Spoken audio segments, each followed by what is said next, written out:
Hello, everybody, and welcome to the Big Five Racing Podcast, discussing everything from the world of National Hunt racing. We are knee-deep into the pre-spring action, a fine 3 days of action from Cheltenham in the books. The first British Grade 1 of the season comes your way this weekend, and we've got it all covered for you over the next 60 minutes. Before we get into any of that, a massive thank you from the three of us for joining us last week for Cheltenham. Well over 2,000 of you in the end tuning in. We do really appreciate your support. I told myself I wasn't going to go and do 4 years of master's level media English to ever say something like this, but if you can, just give us a follow and a like. Really appreciate it from the three of us. Thank you so much. And there is plenty more good action left to come throughout the season. That's enough of me. Hello, you two.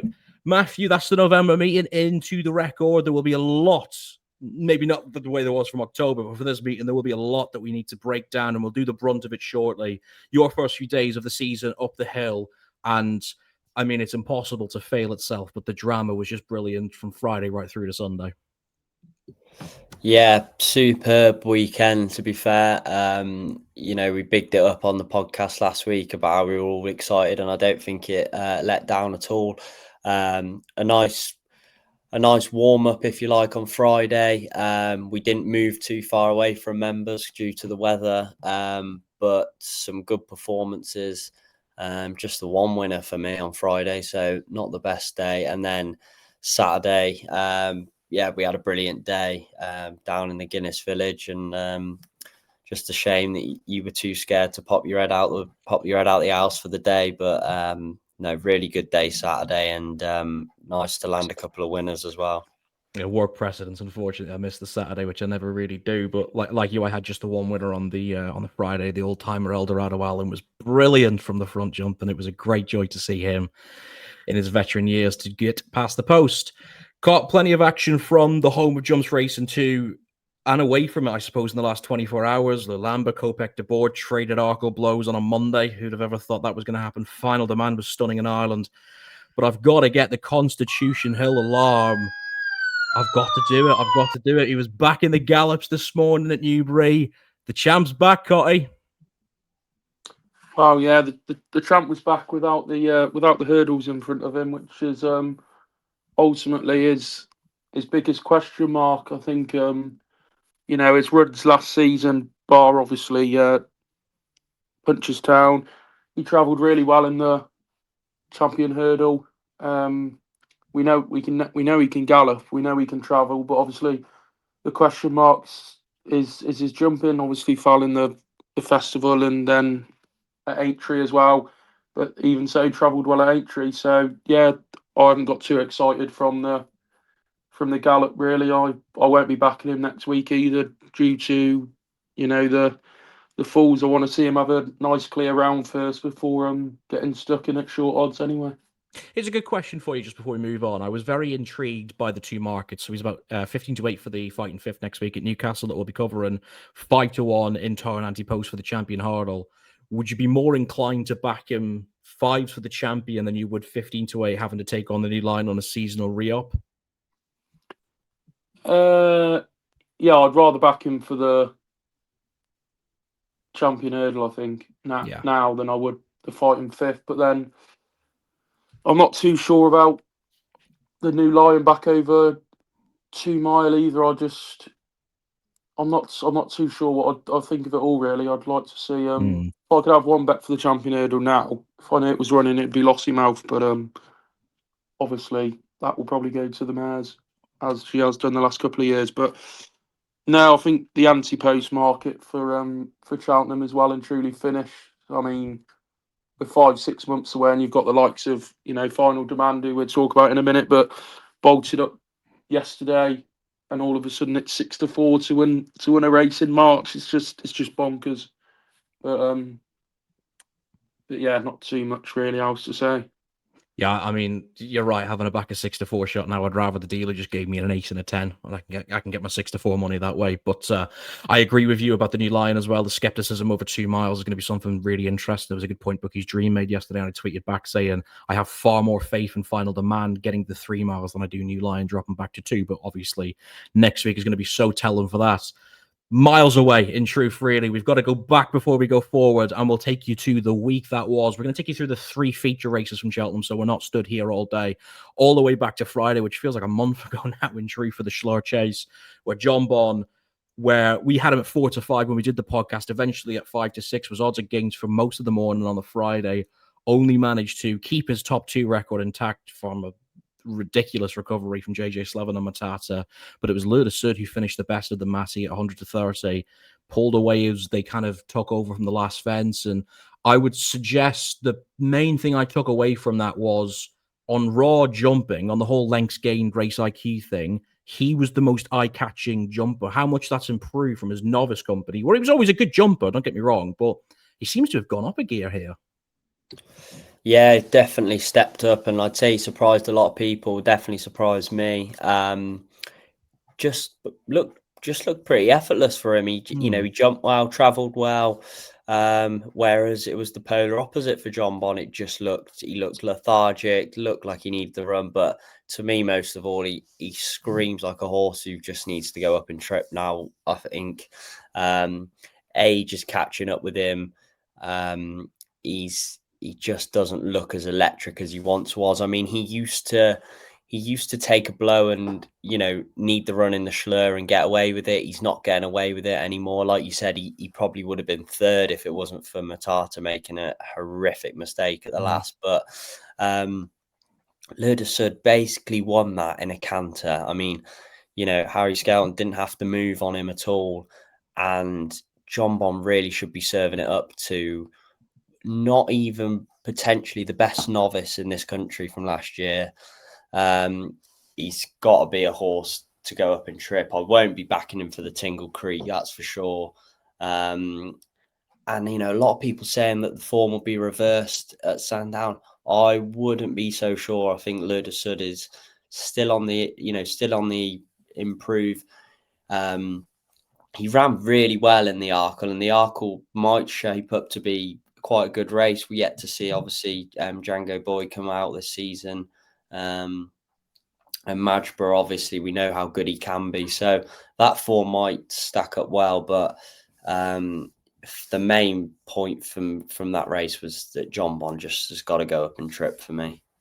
I agree. I think that the further he goes, the better. Jonbon, and we made our own virtual market, didn't we, for the Tingle Creek on Friday, and we were trying to kind of figure out where these two would sit against Elate Tomp, who was entered this morning for Willie Mullins. What an exciting horse he is! Definitely one I'm going to be on side of a lot of the season. Cotty, Jonbon, I mean, Matty really nailed it there, calling him lethargic and saying that once upon a time, where he only had the Edward Stones and the Boot Hills to beat, there's now a new generation of 2 mile chasers, and it makes for a very exciting champion chase where you've got Majborough, you've got Luda Sud, possibly if he stays over 2 miles, you've got Marine Nationale still to re-up as well. Where do you stand on Jonbon at this very early stage in the season? I think Jonbon's Cheltenham Festival targets will lie on Factor File. I think if they can get Factor File to stay the 3 mile better than he did last year, I think that'll be the one for the Gold Cup, and then Jonbon will go to the Ryanair, I think. But obviously, if Factor File goes to the Ryanair, then you wouldn't send Jonbon as well. I think Jonbon definitely won't be winning the champion chase. I thought the performance on Friday was pretty poor. I think it was the water jump down the back when he got in tight and Harry flew it in between the pair of them. I think that was when it was game over, really. The writing was on the wall a long way out. And like you said, with Matata making the error at the last, his top 2 sequence definitely would have definitely come to an end. JJ Slevin's done really well to stay on board, and it really was some recovery. I've just had a look. The Jonbon's 2 out of 2 from running over 2 mile 4 and above. He won a good race. Entry wins, yes. Yeah, he seems to just be a bit more in his comfort zone, I think, now, being a 9-year-old. Dan did say, didn't he, after the race on Friday, that he thinks Luda Sud is a £7 better horse when fresh. So to go straight to the Tingle Creek with Jonbon having a run, I mean, it was still 15 lengths the winning margin on Friday. It's a lot of ground to make up, but you know what I said last week. I don't buy Jonbon not liking Cheltenham, but he probably definitely prefers Sandown to Cheltenham. So that's another factor in. You've got to factor for the Tingle Creek, but I think I'll be with you if Ilite Tomps comes over. Then I think that's the one to be on for the Tingle Creek. But no, disappointing performance from Jonbon, but I think the signs were there from Nicky's interview at Bangor on the Wednesday last week when he said, you know, he's only just got his horses out on the grass and you know, but I didn't think it'd be that disappointing by any stretch. Between the three of us there, I think what we've worked out is Ilite Tomps is going to be where, you know, we've already previewed the Tingle Creek there for next week, for whenever it is, sorry. But yeah. And I just wanted to refer to Cotty, you know, about the interview of Nicky Henderson. That's been the same for all trainers. And, you know, Dan's managed to get Leur de Sud. Leur de Sud hasn't had a run yet, you know, and that was his first run of the season. And he's managed to absolutely hammer Jonbon. So, you know, I get Nicky's point, but you know, they could have done more to potentially get him ready for that. That's what is convincing me that this horse, you know, needs to step up and trip. And I feel like he's a horse who prefers dominating, and he wasn't allowed to dominate. You know, Harry stirred it up to him early doors, and you know, caught him out essentially. And I imagine it'll be similar tactics at Sandown, and I just can't see Jonbon winning that against the two of them, whatever else shows up. I think the rail line comparison that I've always made with Nicky Henderson compared to other trainers is starting trainers. Willie Mullins is the great one to refer to, is you know that his stars won't necessarily win first time out. It's like Gallop and Deschamps. If he turns up for a John Darkin, you're not expecting him to win. You're expecting him to run decent, get a bit of a chase round. It's different because he has proved himself in March. He's proved himself at the festival. Jonbon obviously has had his chance. He had his golden chance last year and fluffed his lines. You just worry now, I agree with you, that he's getting into the latter stages of his career. Is he going to be a sharp 2-miler? It was a bit like an argument at the season. A lot of people like myself had a bit of faith he could come back to things. He didn't. So where we stand with Jonbon, I think we're all in agreement it's going to be his best race probably of the season will come in that, I don't know what it's called, but the 2.5 mile race at an Aintree at the Grand National Festival is probably his main target now. And I agree with you. Like I said it to you on Friday, if Ilite Tom goes for that Sandown race, that'll be my biggest bet of the season so far, and some. So very much looking forward to seeing him go to Sandown, hopefully, and picking up a few quid. That's the Shloer done. We'll move on to the Paddy Power. It was a return from the, what's it called? The heli skeleton? I don't know what it's officially called. The Skellycopter, isn't it? I think the Skellycopter, that's the one, right? With Panic Attack getting home first over the line quite well. Obviously, gave himself 4 lengths to be able to put his arms out. Make of that what you'd like to. Vincenzo was eventually the second favourite as Jaguar came out the night before on the ground. Ran a very good race. And Ho Jolly Smoker 1-3 and good prize money there for Dan Skelton. What that'll be worth in April. Panic Attack, Cotty, I'll come to you first for this one then. I liked a lot about what this horse did. He bided his time nicely and jumped well. And I mean, it was a good looking Paddy Power probably right until it got to the top of the hill, because there was 6 or 7 in contention. They went pretty hard and the pace kind of held up. And I don't know if he can work his way up to graded company, but he did enough to win a Paddy Power anyways. Yeah, no, impressive performance. Travelled nicely. I think the first two probably travelled the best out the whole field the whole way round. Very disappointing to not see Jaguars. Quite sweet on that. So I ended up in the end following the form lines from the festival and backing the company sergeant, who was second to it at the festival. Pulled up and my fate was over after about 2 fences. I think bitterly disappointing run. It's probably the one thing I regret on Saturday, not backing Panic Attack. It was kind of staring you in the face, you know, big first pot of the season, really. Scouting, a little bit of money coming for it. Decent I play. just didn't do it. But the third horse actually was probably the one I want to take out with it. Holy Joe Smokes. Made a bad mistake early on. Had a little bit of traffic. coming round the bend, and I think next time out with Harry scouting on that in a decent enough pot, we'll not be far away from winning it all. But for the rest, I mean, how Hunter Legend has ever gone off 13-2 in a Paddy Power, I don't know. If that was run on good to soft ground, it would have been 33-1. It's gone off 13-2. I probably should have laid that really, but yeah, I played the race all wrong, and but yeah, good winners for the Scoutmans. Absolutely. I ended up playing Vincenzo, Matty. I'm not secret to being a bit of a Sam Thomas fanboy when Jaguar came out. Ran good, like was within 4 lengths and just didn't really find too much after the last. You could see Panic Attack was going away. And this is such a, like, how did I come up with this statement? But there's going to be a lot of form lines to come out of this Paddy Power.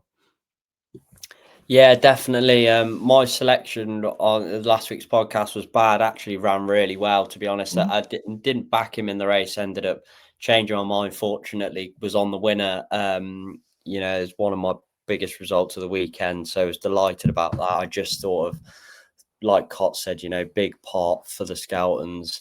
We knew she'd been mapped out for this race through what Dan and Harry had been saying. So just followed those lines and it paid off there. But bad, I'll be keeping on side of, like I said last week, I think he's finally matured. He looks like he knows how to go through with the race now.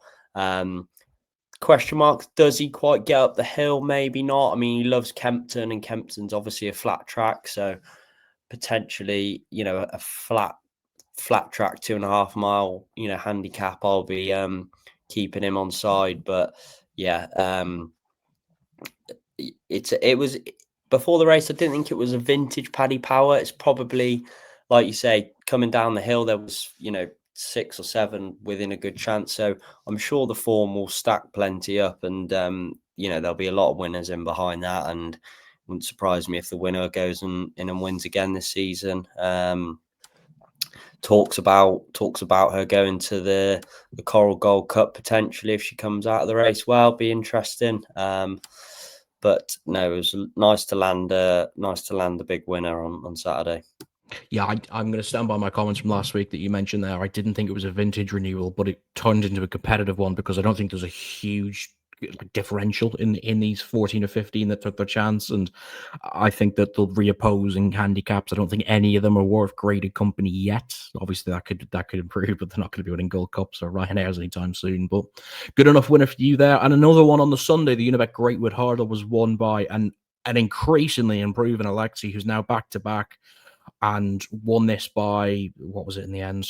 The lengths have gone off my screen, but I was there on the Sunday. I was very, very taken. It was probably the best performance I've seen on the day. And I mean, it's such a stupid thing to say because obviously he's got so much to prove to get up to champion hurdle quality, but why not take your chance on this one? I just thought he was very good, Matty. Yeah, must be a difficult place for Joe Tizard to be in. In a way, I mean, it's brilliant. He's got a very good horse on his hands, but he's won 2 good handicaps now, as he liked, really. Whether that was a vintage Greatwood Hurdle, I'm not too sure. There's plenty of disappointments in that. In the second favourite, Fergal's pulled up. The Skelton horse was 6th or 7th, didn't run, any kind of race. But Alexi looks like a serious horse. And like you say, he won it as he liked. What do they do now? I'm not sure. But it's going to lose its handicap mark, isn't it? I mean, it won that off 134. That's a 142 rated horse after that, right? That run. Probably. I mean, it might get one more in, off the highway. But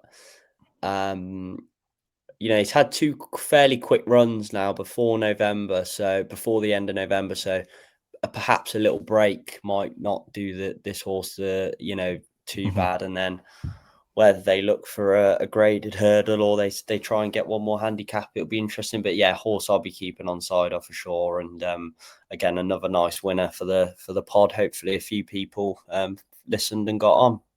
Absolutely. 8-1, you tipped him up at 100-30, the starting price in the end. Joe Tizard, you said it there. He's got an absolutely big, but good problem on his hands. What do you do with this horse? Cotty, Iberico Lord, I had to tail you in because my main selection, the Looper, didn't run. King William Rufus was good at the start and then just faded away. But cracking ride from Nico on a Berwick Lord to get it all the way up to 9th in the end. Just very disappointing. I don't know if disappointing's the word. I don't think it was ever given a chance to really run to its full potential. There was a horse yesterday for the same connections at Exeter called That's Nice. Was talked a lot about, ran at the festival. I think it came fourth at the festival. Made its chase debut yesterday. It was just dropped out the back. It opened 7-4. It went off 11-2. And it was a carbon copy ride, really. So I think that Iberico Lord will obviously go down in the handicap for that. And I'll be having a good go on that in February to win the Betfair Hurdle at Newbury. Yeah, I don't think it was ever put in the race or there to win.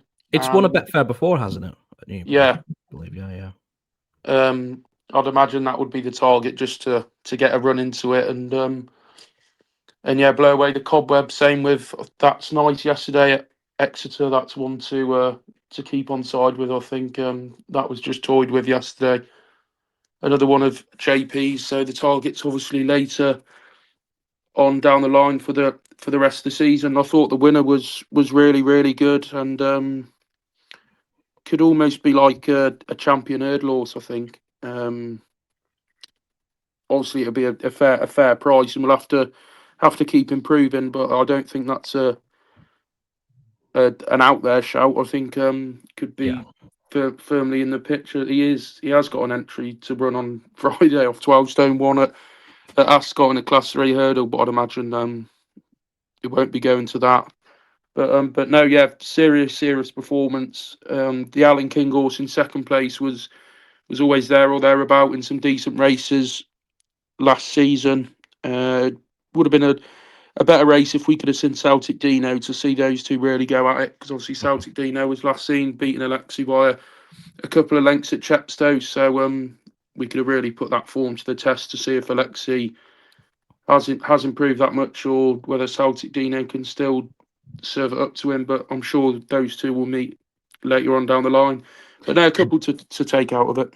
Yeah, absolutely. That's the form line, isn't it? Celtic Dino and Alexi. See how those two break into greater company if they do, or if they try and get to a county off a fair enough weight or something. It'll be interesting to see how that division plays out. Eyecatchers, because I've got my eye on the clock here. I'm going to have to limit this to one apiece here. And I'll go with Matty first because you might steal mine because there was a very impressive winner on the Friday card at Cheltenham. But one horse that you kind of see, not necessarily just from Cheltenham, but anywhere over the last 3 or 4 days of fantastic racing that kind of, it blew your mind. Yeah, probably. I don't think I'll be taking this one from you, but I'm not sure. But no drama this end for the Nichols. he was a horse that I probably spoke about the most behind Grey Dawning on the podcast last year. I was sweet on this horse for the champion bumper, ran well. The only reason I didn't mention him too much last week was just the Nichols horses weren't, absolutely firing, but I did back the horse on the day, and I think he even, he blew a lot of people away, including me, and I'm a big fan of the horse. I just think he was really professional. Took Cheltenham in his stride. To do that on your first run over hurdles, I thought that was very smart, and he'll go to the Challow Hurdle, you'd imagine, and I'll be all in on him that day. Where he ends up in the spring, I'm not sure. He looks like he's almost got a bit too much class for the Albert Bartletts and maybe a Turner's horse. I'll be keeping an eye on that market, but like Cott referred to earlier, I think that the anti-post market is pretty dead. I mean, trying to work out a Cheltenham choice, for this podcast each week's proving more and more difficult. But yeah, I thought that was a very, very good performance on the Friday, and a horse I'm a massive fan of. Really taken back by that. Yeah, I think that's probably the best horse Johnny Delahay's had in a couple of years now, and Nichols really needs to start finding good ones, and maybe he has got a great one in his hands with this horse, I'm sure. Johnny Delahaye doesn't own it, to be fair, Bob. Yeah, it's the Barbers and the McNeil family. Goodness me, sorry. Barbers and the McNeils, there you go. There's the first mistake of the afternoon. The idea, though, that Nichols hasn't got that many good Grade 1 contenders, let's say, at least at the festival, means that this horse is obviously going to be well campaigned. Like you said, the Challow's probably in the back of the mind, and there'll be good races for that come the back end of the season. So that was a good one to take out of that. I'm hoping I don't get a double steal here, Cock. Can you give us your eye catcher from the last 7 days? Yeah, I'm going to go to Exeter yesterday in the novice hurdle in the 1:30. Harry Lowe's for the scouting team. Was heavily backed, was opened up, I think, around even money, went off a 1-2 shot. Not even Harry Scouten could have stopped this crossing the line in first place. Was very, very impressive. I think obviously JP McManus has the new Lion with Dan. I think this might be the second horse. And I'm not saying he's going to be as good as the new Lion, but the way he went through the race on Monday was pretty effortless, I thought, and can't get too carried away with being a novice hurdle round Exeter in November. But horses have got to start somewhere, and I thought it was very impressive. The winning distance was 2 lengths, but I think Harry could have made it 20. And I think Nick Luck after the race said, "Is this one of your better novices hurdle?" And we nearly got an answer out of him, but he didn't give the full answer in the end. But I could just tell that he wanted to answer it saying yes. So now I'm very looking forward to seeing where this horse goes next. Maybe somewhere like the Challow or something like that could be an interesting play. But I thought it was very, very impressive. Agreed. He pulled away from the line very nicely there. I watched most of the card there at Exeter yesterday, and he did catch the eye. Well backed for connections as well. And when the money comes in those silks, they've got a good one on their hands. I know this isn't exactly like, how did I find this? But I just wanted to mention Kopek to board because I'm not going to put him up at any stage during the season anyways for the festival. But I thought that it was really, really impressive how he took such a keen hold early on and had his head carriage really low, was pinging over his fences like a real star, that horse. And be very interesting kind of to see where the situation is with him. I've seen a really funny tweet there about him looking up and seeing Patrick Mullins on him over Christmas, because I'd say obviously the town end will probably have something in the King George, and I think the 26th is the day that horse goes over the 2 mile beginners chase in Ireland as well. I thought Kopek de Boer is just... I think this could be a megastar, lads. I really, really do. I think that his jumping is going to continue to improve all season. He's got a lot more respect for his fences than he did his hurdles. And if he kind of gets the riffraff out of him, we talked about him. You were worried about him being a bit keen in the parade ring for the Supreme last season, but he seems to have those little niggles. But what Superstar doesn't, in my opinion. So he was the best of the rest. I know I'm not exactly breaking science there finding him, but I thought he was good enough and impressive to get his beginner's chase life underway.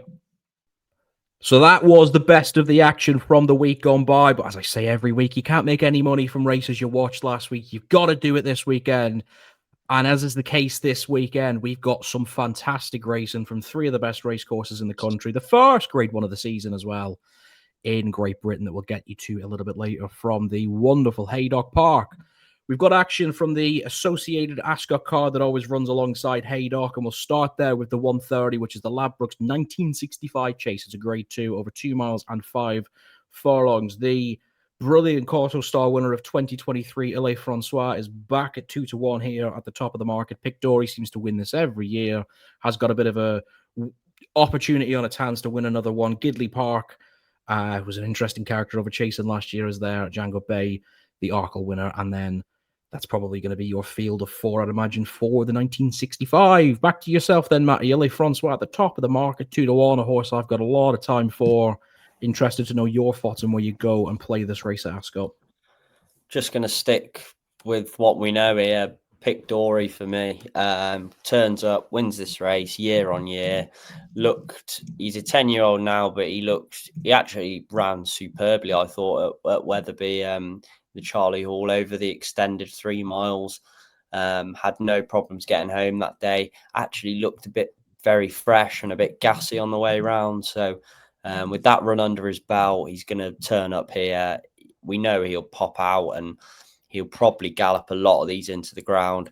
For me, Ile Francois just comes with too many risks attached. And I think the big day for this horse will be the King George. So whereas I think Pic D'Orhy's big day is Saturday, and then for him, it's probably, they might have a go at the King George with this horse as well this season, it'll be this race and then on to Aintree normally is what they do with this horse. So nice and simple for me. Pick Dorhe. I think 5-2 is a nice price. I'd actually have him as going off favourite instead of Villefranche as well. Yeah, the market seems to be dictating that because Villefranche opened up at 11-8, is now out to 2-1 for the race.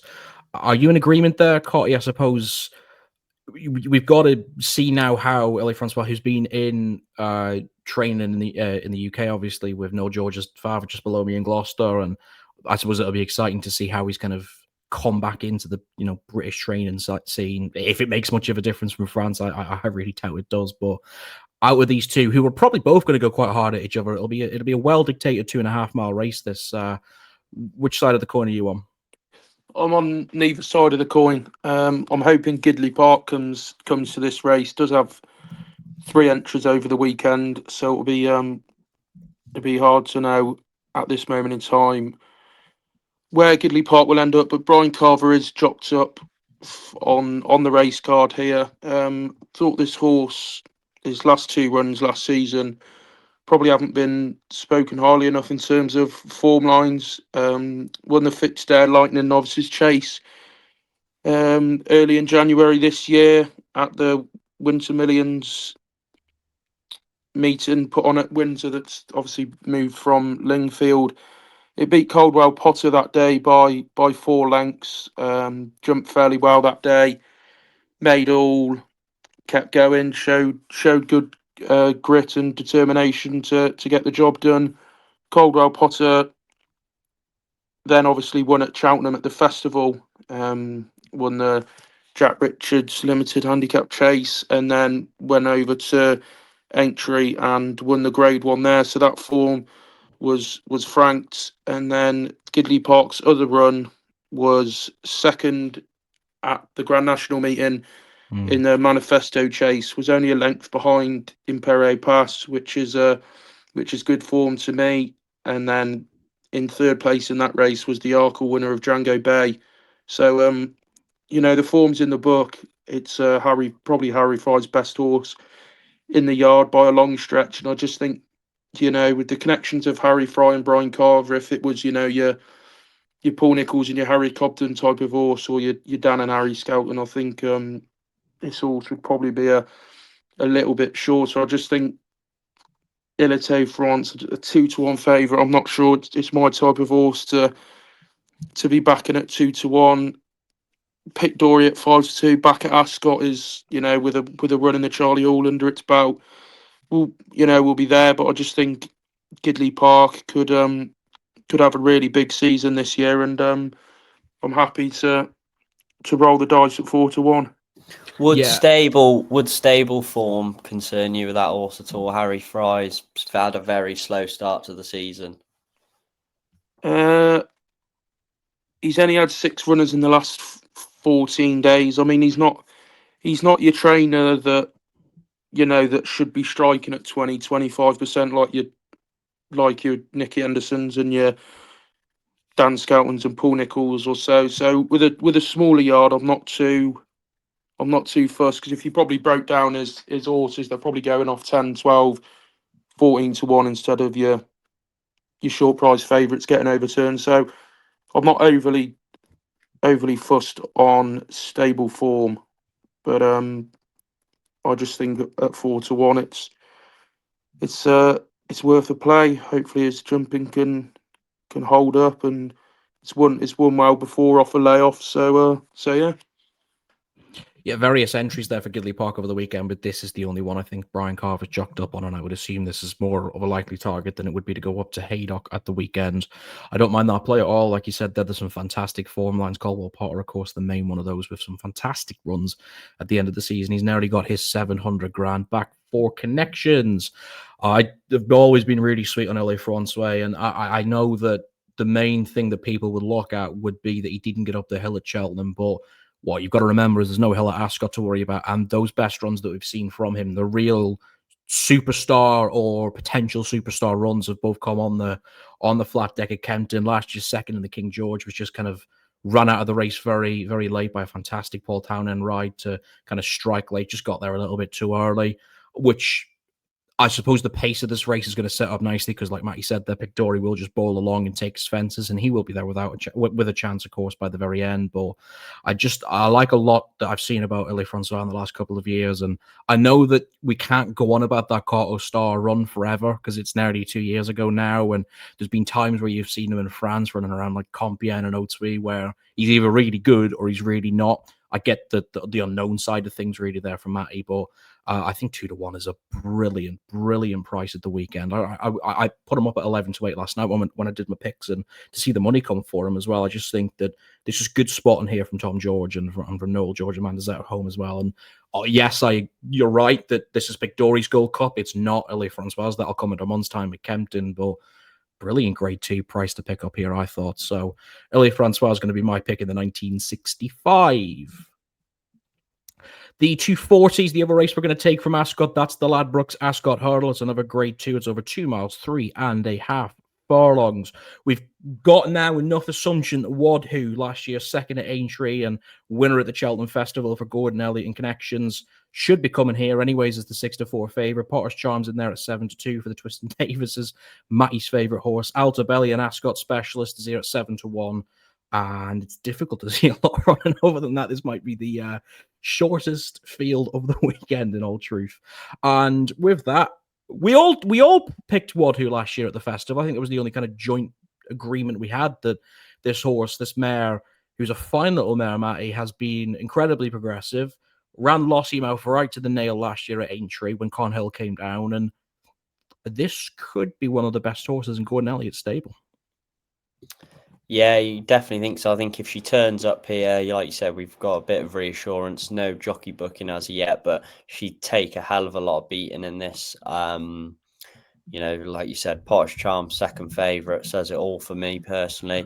I'd love to see Celtic Dino turn up in one of these races. Like he won first time out in the Welsh champion hurdle at Chepstow, but seems like they don't want to run this horse up with any soft in the description. I mean, he did win a bumper around Ascot on soft ground, so I'd love to see him just turn up in one of these graded races and really see how good he is. I think he's still got heaps of potential. I mean, he beat Alexei first start of the season. That form looks absolutely rock solid now. So I don't imagine Sam Thomas listens much, but if he is, just run him because I'm itching to see him in a open company hurdle.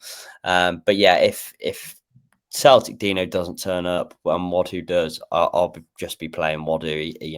She brings too much class in to this field, in my opinion. Yeah, I don't want to get fed up of Sam Thomas entering horses and then not running them, but obviously I suppose the ground was too delinquent at Cheltenham last week, and here again we're on good to soft at the minute at Ascot with tickles of rain around Berkshire at the weekend. But I'm in no surprise to be putting up a Wadhu graphic for you here at 6-4, and equally I don't think you're going to disagree either, Cotty. No, this horse is a very good horse. I did tip this up as one of my Cheltenham choices last year for the Martin Pipe was on early and duly obliged. This horse is so well in on ratings. I mean, its official rating of 154 and it's carrying 10 stone 7. It's probably the best 6-4 shot I've seen since July Flower, in all truth. Danny Gilligan will come over and take the ride. Looking at previous jockeys on this horse, this is kind of Danny Gilligan's flag bearer, I'd say. And no, I'd be very, very surprised if Gordon Elliott wasn't picking up the 56 grand here to take back to Ireland. You get the weight allowance being a mare, and like Matty said about Celtic Dino not liking the soft ground, it's already good to soft with rain forecast. So you might see Celtic Dino go for a run in the Fighting Fifth next week, depending on the ground up there.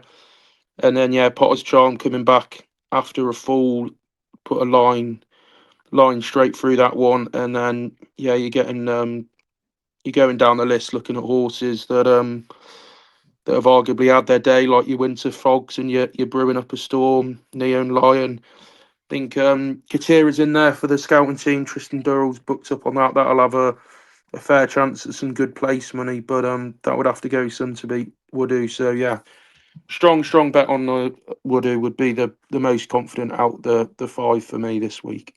That's a hat trick then. I'm going to put Wadhu up as well at 6-4, like I mentioned there. I thought by the end of last season at the 2 spring festivals she ran at, she was brilliant in both of them. And although always held by Lossiemouth, I mean, what form line is that going to turn out to be? She could obviously be the champion hurdler in 5 or 6 months' time. I don't think this horse will go down that route. I think she's very much kind of confined to the mares, and she's not in the same position as Brighter Days Ahead was for Gordon Elliott this time last year, but there's no reason she can't go win this, improve, and then be in that picture come then. But for the day, I just thought this is a perfect bit of placing for her. A bit surprised to see her going over to Ascot. I think Gordon runs plenty in England, but it just seems like really good place. And I'm going to put Altobelli in as well as the forecaster. It's about 7-1 now. It's a bit outdated, that one, but Altobelli loves this place. I mean, me and we seem to have him in most of the handicaps on the podcast last year, and was just picking them up, just pinging them off quite nicely. A bit disappointing last time out, but back on home turf, we'll put it this way. Again, Harry Fry could have himself a fantastic little day on Saturday at Ascot, and I thought that was worth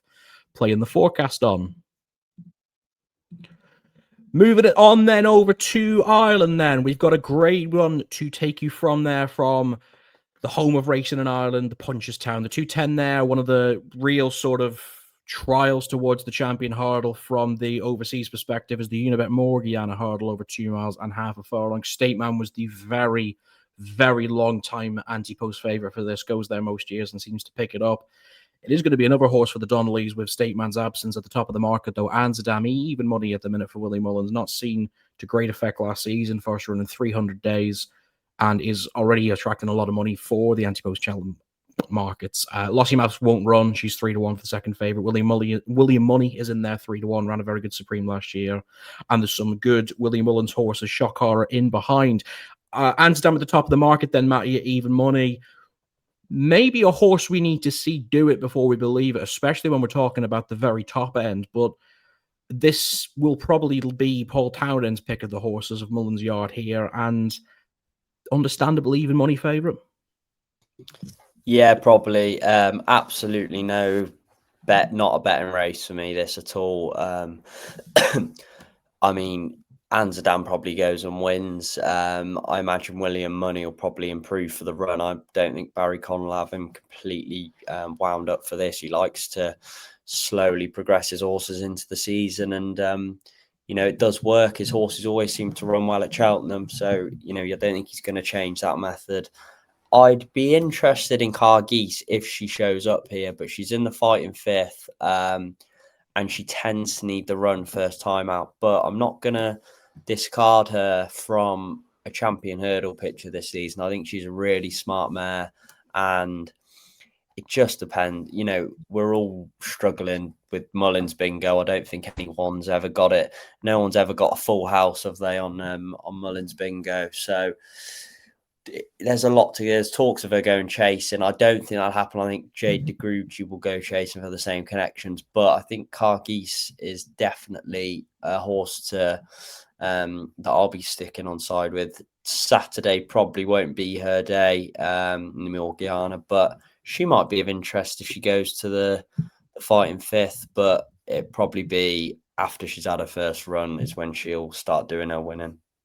Yeah, I put the little asterisk here beside Cargeese because we're trying to figure out, like you said there, Willie Bingo, is she going to go to this Newcastle chasing? I mean, there's so many different perennial options for her.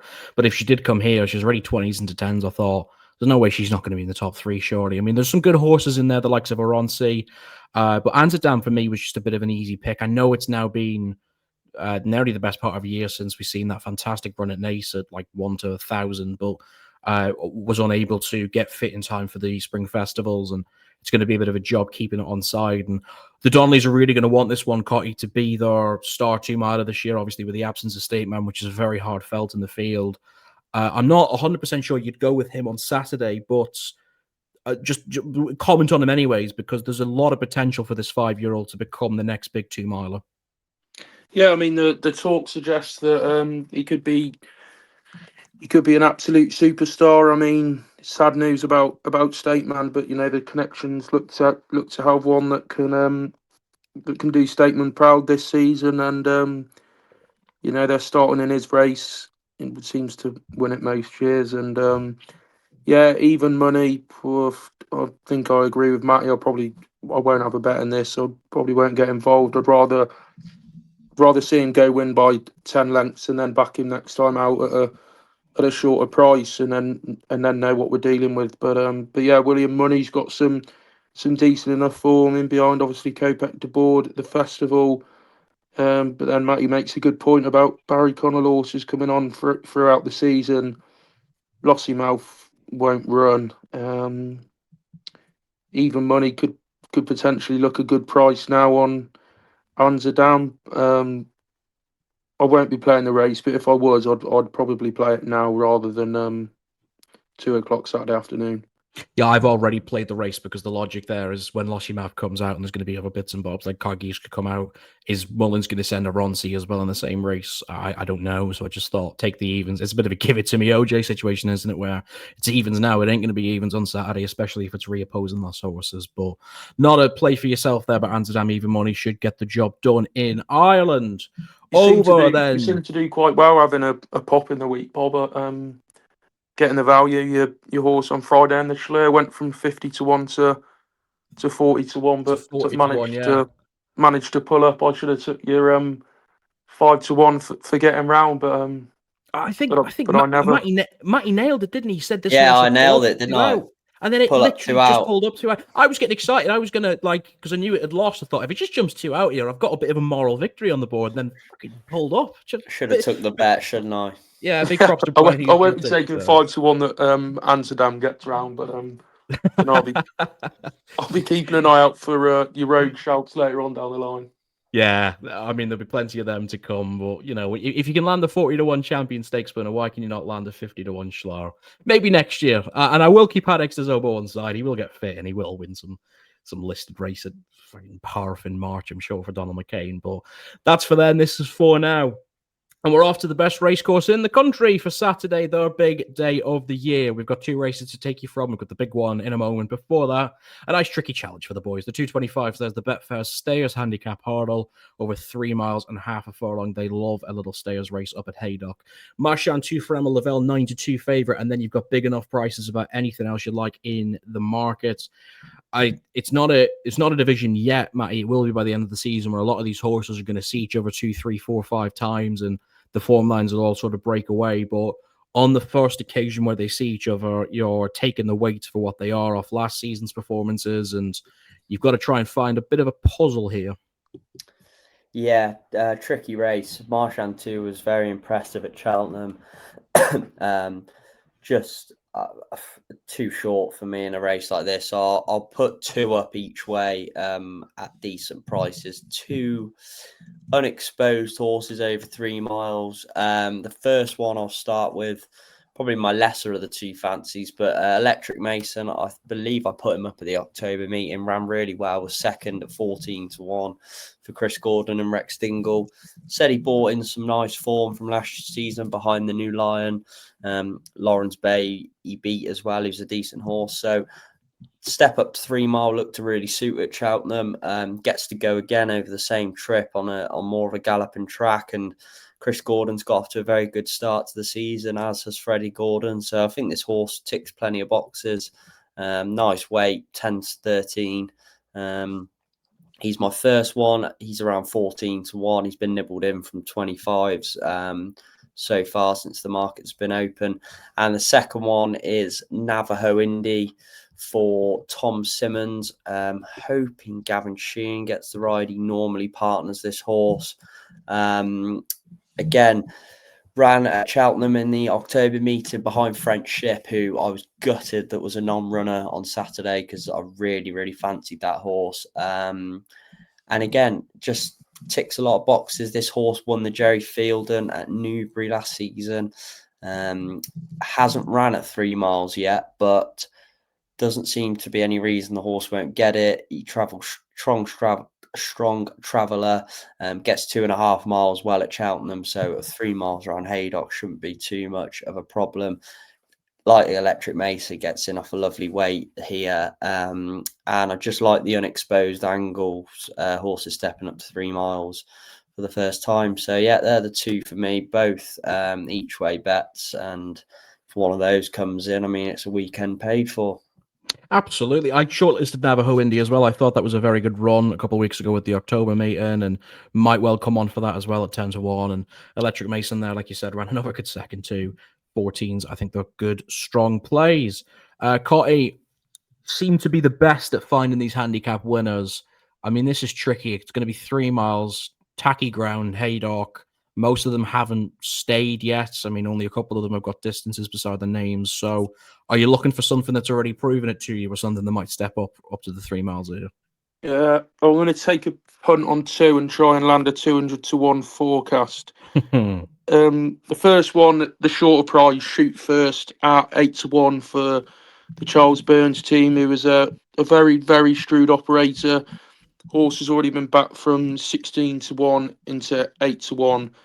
They've booked conditional jockey and Benjamin Macy, who probably doesn't get many big rides at all on a Saturday for English trainers, let alone for a shrewd Irishman. So he must like what Benjamin Macy's shown in the saddle.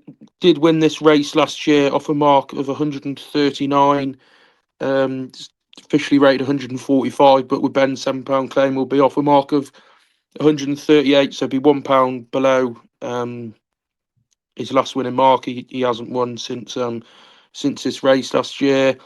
When he won the race last year, he had a run over in Ireland, come 5th. This year, he's had a run over Ireland over 2 mile and came 5th. So that definitely would have blown away the cobwebs. Step up to 3 mile again, which will obviously suit, being that he's the reigning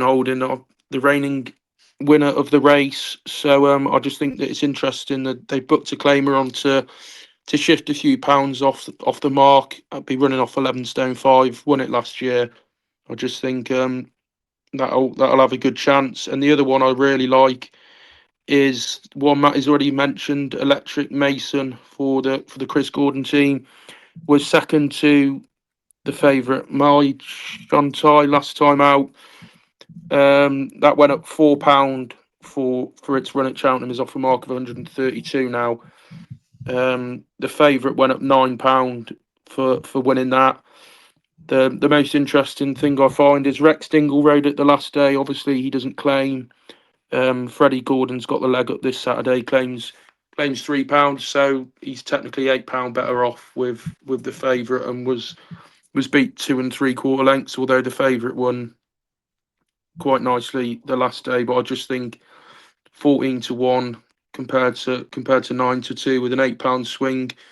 I think the value lies with Electric Mason rather than the favourite. So that's the two I'll play in the race, and if either of them can win, then happy days.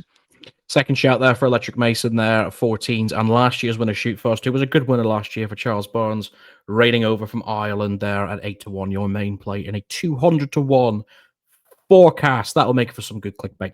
I've gone for a horse that I backed quite a few times last year, and his Novice Hurdle campaign goes into handicap company for the first time here. That's Hurry Seas Pearl for Fargal O'Brien.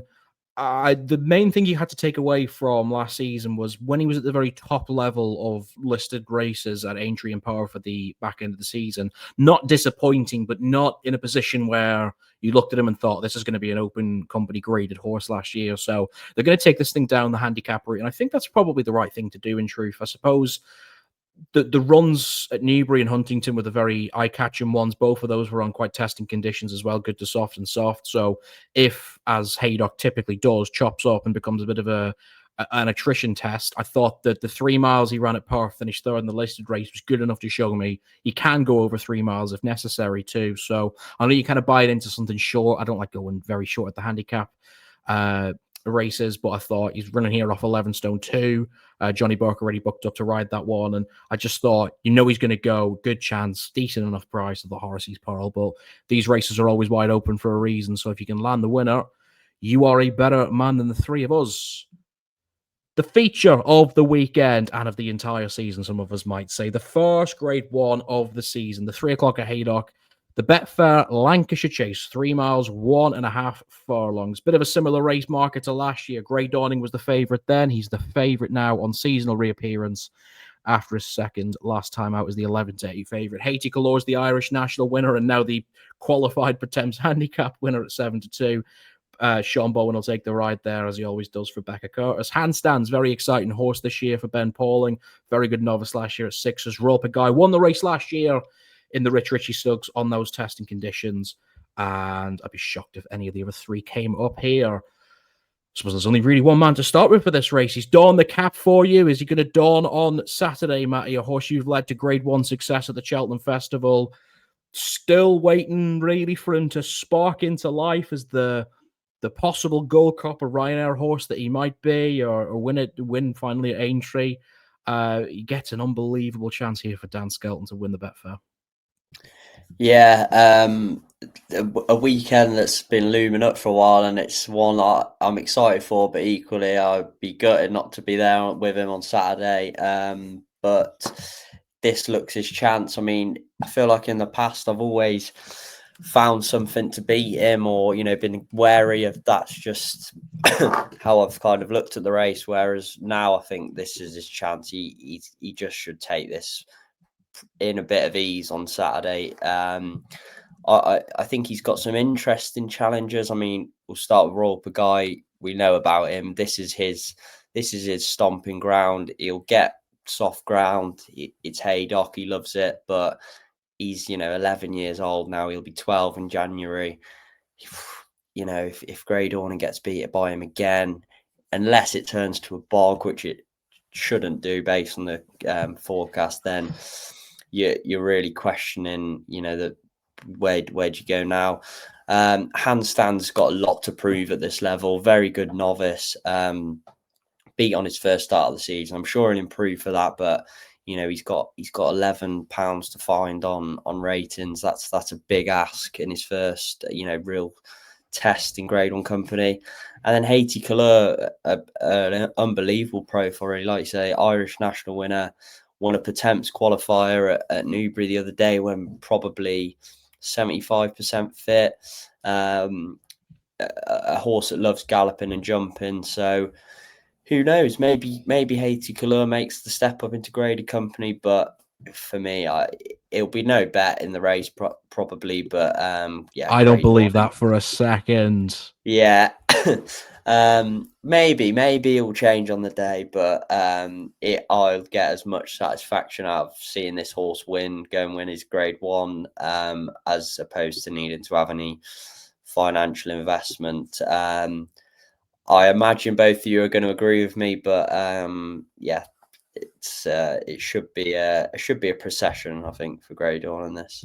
The one-time second coming there, Grey Dawning for you, 11-8. I assume Cotty will, but I'll just jump in quickly and agree. I think this is an even better spot for him than it was 12 months ago, which is crazy to say, but you can't assume that the conditions are going to be the exact same and Royale Pagille is going to be able to catch him again. If it gets to a stage where it's like really, really heavy ground again, I actually wouldn't mind if Dan pulled him. I'd have no disrespect for him doing that. I'm saving him for another day, because Haydock's the kind of place that you go to, and whenever the ground gets as tested as it does, it takes so much more out of a horse than people realize. Obviously, Grey Dawning went to the King George, and from the first fence that day, just didn't look himself, and that probably was a knock-on effect of what had happened here the month before. So we'll see kind of how things work. But if he goes here, he's just the best horse in the race. It's that simple. I know there's obviously the angle that this is Royale Pagille's Gold Cup going for a third Betfair, which is insane to think. But then you've also got the side of horses that need to show at this level, Haiti Color and Handstands, that they're good Grade 1 potential horses. If Grey Dawning, who you've got to remember, was beaten last year, but he still ran a very good race in second, didn't he? I mean, he was pretty well clear at 2 out, and then obviously the conditions kind of just got him and pulled him back in. But I can't see that happening on back-to-back years. I'd be very stunned if it did. So I very much hope, for your sake and for everybody else's, that Grey Dawning comes out of this, because he's still one of the best 3-mile chasers in this country. I mean, that's a fact. Not necessarily the best now, but he's definitely in the argument. And Dan obviously wants to get this horse to be what he thinks he is, a Gold Cup, a Ryanair contender, and he'll go a long way towards getting that if he's able to pick up his Betfair here. Fill the boat up, Cotty. Yeah, no, I'm in agreement. I just think you were saying how this is Royale Pagille's Gold Cup. I think this season it might be Grey Dawning's Gold Cup. You know, 112 grand to the winner, Grade 1 tag.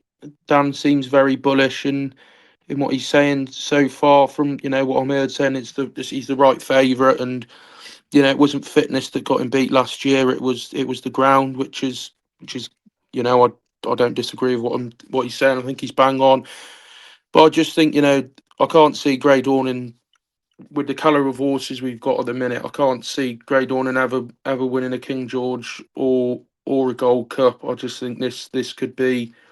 I think this is his Gold Cup, and Dan will be itching to get revenge and praying that it doesn't absolutely piss down at Haydock from now to Saturday. And I think, like Matty said, it could be a procession. I think he's had a couple of away days from what Dan's been saying, and I'd say he'd have this horse absolutely A1 for Saturday.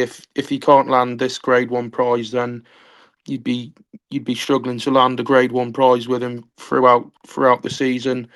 And I don't think that's any disrespect to the horse. I just think that's the horses we've got over 3 mile is is superb. You're galloping de Champs, and then if he won this and then goes to the King George, he's still going to be 5th, 6th favourite, isn't he? There's going to be loads of other horses from Ireland coming over. So yeah, I think 11 to 8 is a fair enough price. Royale Pagille is currently 6 to 1.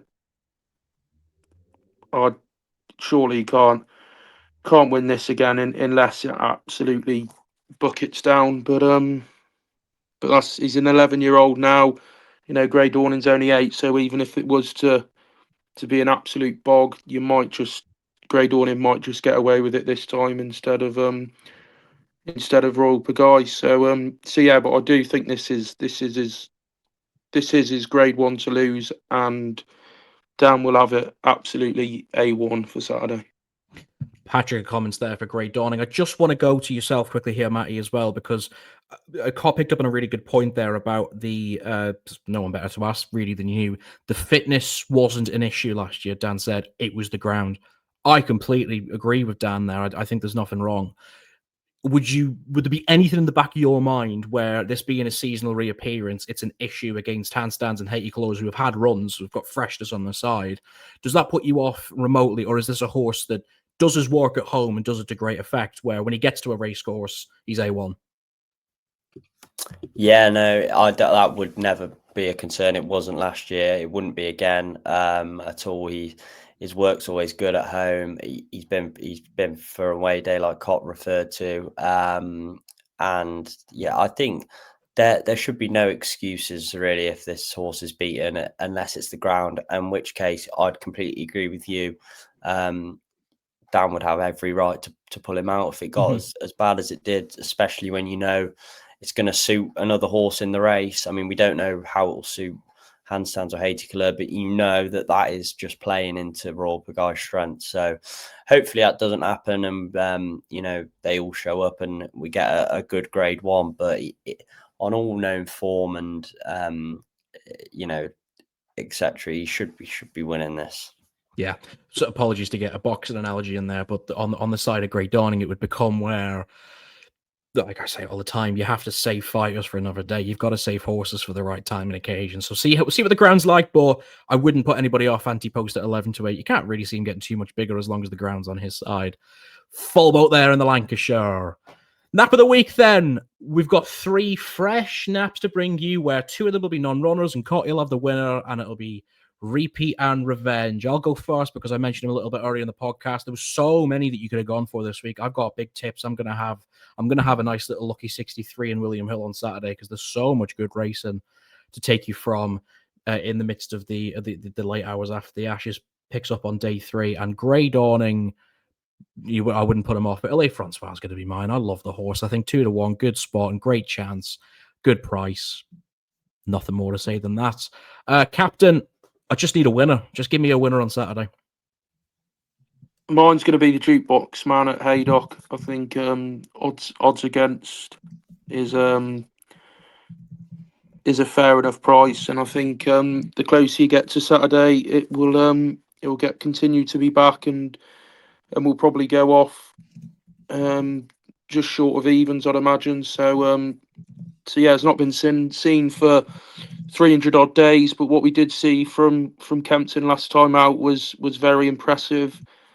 Jumped really well. I think that was the main asset to take from that performance last time out in the Corto Star. But even so, the runs before that were impressive at Newbury, albeit that was only a Grade 2. But no, I think this could be potentially the main horse for the English to serve up to the Irish in the Gold Cup. And yeah, I think Ben Paulin's got a really nice one on his hands, and so has Harry Redknapp, who seems to have a decent set of horses to go to war with. Ben Jones gets the leg up. He's been riding really well at the moment, and the second favourite is the Henderson horse Django Bay. From what we've seen from his horses at the moment, you wouldn't be too scared of that. Third in is a Roko.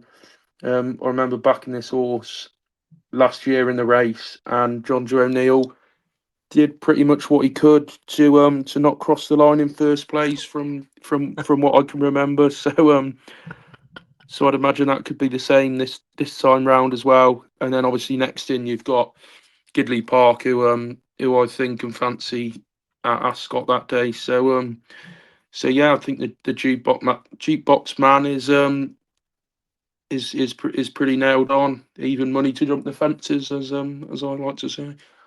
Very nice. Aroka gets £3 here, by the way, just if anyone wants pissing off a little bit more for a horse that's running in a graduation chase for the second year in a row. But the jukebox man at the top of the market for you, even Stevens. Matty, I'm liking the double so far. I like mine. I like Cotty's. Am I going to like yours? Yeah, and I'm sick of putting a nap up that's a non-runner, so I'm going one that's declared on Thursday. 1 o'clock at Wincanton. I'm hoping that Nick Schofield's going to get his first winner as a trainer here. St Irene runs in the Mares Maiden Hurdle. She was second as Nick's first ever runner at Newbury in a decent little novice hurdle at 40-1. Ran really nicely that day behind a horse of Harry Derham's, who I think is pretty useful. Actually ran okay in a listed bumper at Cheltenham when trained by Ben Brookhouse, this horse, and was beaten by a good horse of the Scout and Supreme Malinas, who got off the mark over hurdles at Exeter yesterday. So I think this should be a big day for Nick Schofield. His first big day out of the saddle, his first winner, and hopefully a Napo winner for me. And I've got a Cheltenham choice, Bob, if you want me to chuck that in as well in a bit. I would love you to chuck in your Cheltenham choice. In fact, that is going to be a hat-trick of those, but it's going to be St. Irene for yourself on Thursday at Wincanton. Let's get on that treble, and let's try and finally all just get one home. Ball be at 3 at the top of the market. I don't care. I'll take a 1-9 winner at this stage. It'd just be nice to get on the board with those. Before we leave you, we've got Cheltenham choices to come. Right then, we've got some Cheltenham choices to take you, because you can never talk too much about Cheltenham after just talking about Cheltenham for 30 minutes, in my opinion. Two to bring you from this week, and Matty's very keen on one at a big price. I'm a bit sort of stern about this. It's not going to be Haydock de Zobo for the Gold Cup by any chance, is it? No, we're not talking that kind of price. It is in the Gold Cup, though. Oh, he's on Croke Park. Gaelic Warrior for the Gold Cup. Oh my God. Let's get aboard the train now. We know this horse has had his keen going, problems jumping, growing up, but maturity is going to be key for this horse, and he's turning the perfect age. He proved he got 3 miles round Aintree. He's going to have to prove he gets even further, hopefully in the King George.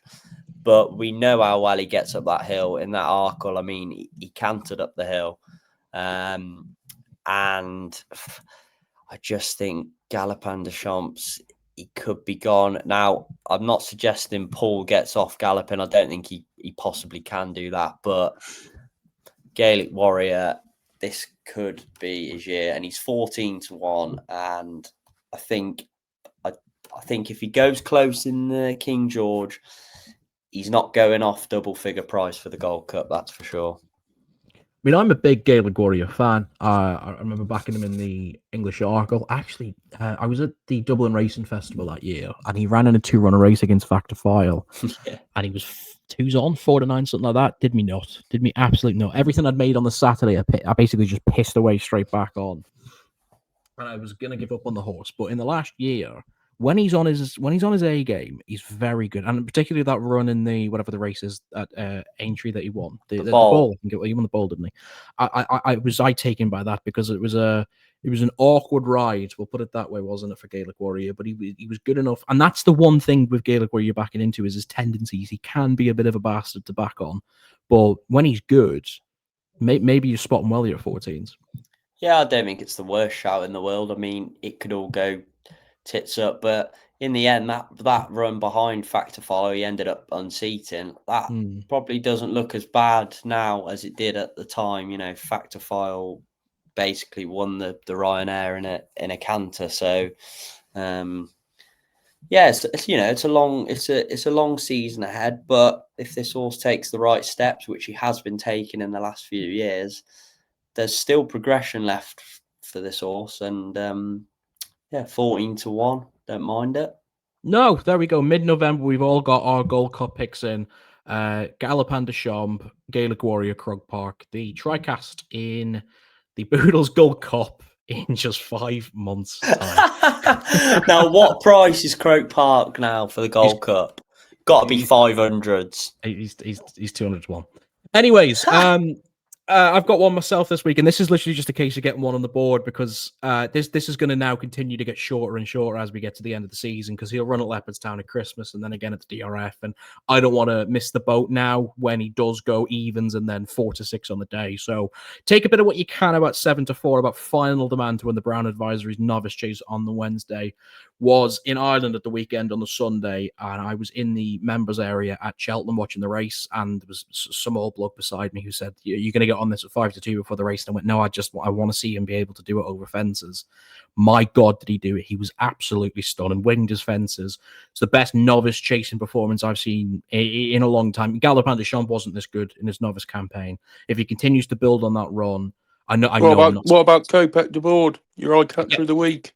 Yeah, again, very good, but the Arkle market for me, I'm not definitive on yet, if that makes sense. I think that you've got obviously Lulamba in there, and you could have others that make. I think the Arkle is a stronger race this stage than the Brown Advisory is, and I'm not sure what price Kopek is. I think he's about 3s or 4s for the Arkle. I think 7-4. This is lockjaw stuff, isn't it? I mean, he should just go and win, in my opinion. So it's a shorty, but hopefully that's just one on the boards. Have a tenner on now, pick up 30 quid in March, and Bob's your uncle. That's your Cheltenham Choices then for this week, and that is the end of the Big Five Racing podcast as well for this week. Bit longer, thank you if you've stayed with us right through to the end and hopefully picked up some good knowledge ahead of some very good racing this weekend. My favourite part of this entire podcast is I'm about to ask Harry Cottrell what he's doing with his weekend, and he's going to tell me something exciting, hopefully.